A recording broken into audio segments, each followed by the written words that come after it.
Hello. आज हम पढ़ेंगे मोहन राकेश का साहित्यिक परिचय। मोहन राकेश का जन्म सन 1924 ईस्वी में पंजाब के अमृतसर शहर में हुआ था। इनके पिता श्री करमचंद गुगलानी वकील थे, परंतु साहित्य और संगीत में वे रुचि रखते थे। इन्होंने लाहौर के ओरिएंट कॉलेज से शास्त्री की परीक्षा उत्तीर्ण की और फिर हिंदी और संस्कृत में एमए किया।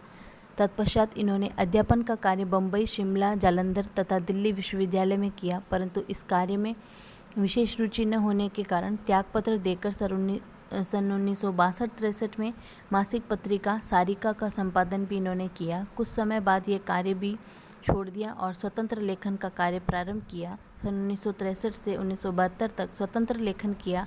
नाटक की भाषा पर कार्य करने के लिए इन्हें नेहरू फेलोशिप प्रदान की गई। विवाह के पश्चात भी इनका गृहस्थ जीवन सुखी न रहा और असमय ही 1972 में इनका देहांत हो गया।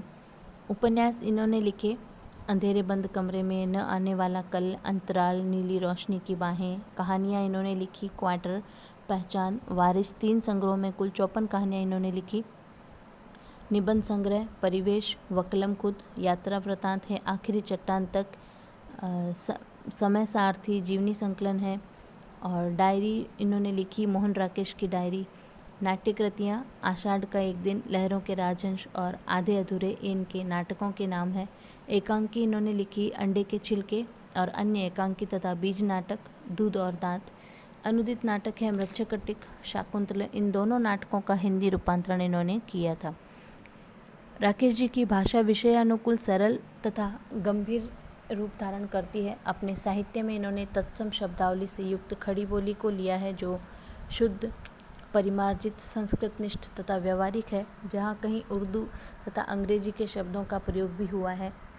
इनकी भाषा में लाक्षणिकता की प्रधानता है तथा बिंब विधान भी विद्यमान है। प्रकृति के बाह्य सौंदर्य को उपयुक्त शब्दावली, रेखाओं तथा ध्वनि बिंबों के माध्यम से व्यक्त करने में अपूर्व सफलता प्राप्त की है। उनकी भाषा में बिंब विधायिनी शक्ति भी विद्यमान है तथा वे भाषा के माध्यम से संवेदनाओं को उभारने की कला में दक्ष साहित्यकार हैं। मानव मन की सूक्ष्म अंतर्वृत्तियों को भी उन्होंने उपयुक्त भाषा में अपने नाटकों में अभिव्यक्ति दी है, जो इस बात का प्रमाण है कि वे भाषा के कुशल शिल्पी हैं। मोहन राकेश ने विषय के अनुरूप अपनी शैली का स्वरूप परिवर्तित किया है। शैली को के जो विविध रूप उनकी रचनाओं में उपलब्ध होते हैं वह कुछ इस प्रकार हैं, जैसे वर्णनात्मक शैली। राकेश जी के नाटकों, कहानियों, यात्राव्रतों तथा उपन्यासों में प्राय वर्णनात्मक शैली का प्रयोग किया गया है। ये वर्णन सजीव एवं प्रभावपूर्ण है तथा उनका चित्र सा आँखों के समक्ष उभर आता है। वर्णन के लिए उपयुक्त भाषा, शब्द योजना ऐसे स्थलों पर प्रयोग में लाई गई है, जैसे यात्रियों की कितनी ही टोलियाँ उस दिशा में जा रही है, मेरे आगे कुछ मिशनरी युवतियाँ मोक्ष की समस्या पर विचार करती चल रही है, मैं उनके पीछे पीछे चलने लगा चुपके से मोक्ष का कुछ रहस्य पा लेने के लिए। फिर है भावात्मक शैली।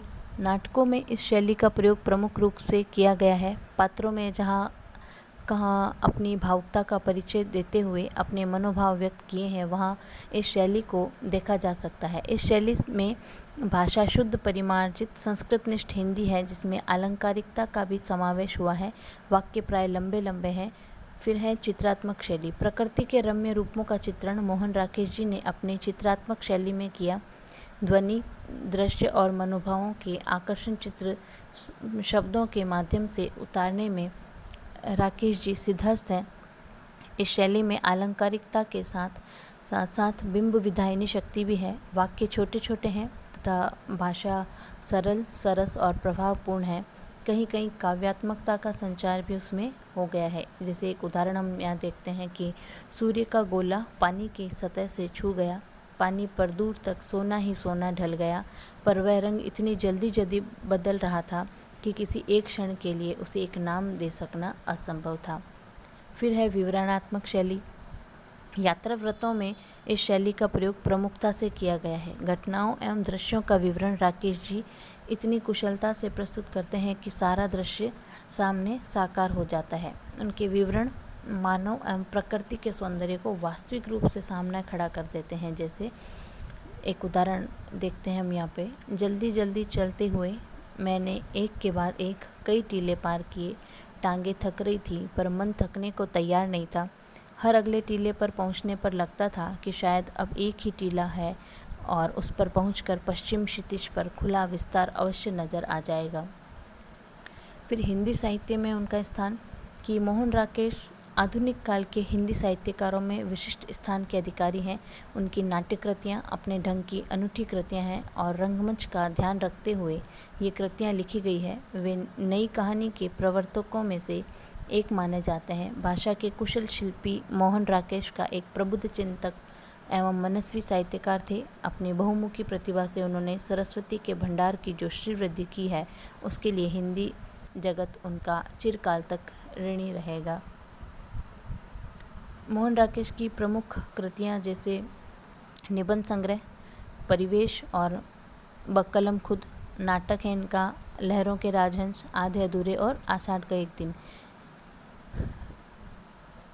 उपन्यास है अंधेरे बंद कमरे में, न आने वाला कल, अंतराल, नीली रोशनी की बाहें, कहानी संग्रह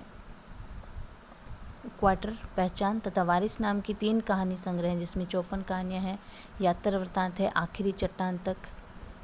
और साहित्यिक सेवाएं इन्होंने दी है कि मोहन राकेश आधुनिक नाट्य साहित्य को नई दिशा देने वाले प्रतिभा संपन्न साहित्यकार के रूप में विख्यात हैं। इन्होंने हिंदी गद्य साहित्य को आधुनिक परिवेश के साथ समृद्ध करने में महत्वपूर्ण भूमिका प्रदान की है। सन 1962-63 ईस्वी में इन्होंने दिल्ली से प्रकाशित होने वाली साहित्यिक पत्रिका सारिका का संपादन किया, किंतु कार्यालय की यांत्रिक पद्धति पर आधारित ये कार्य इन्हें रास न आया।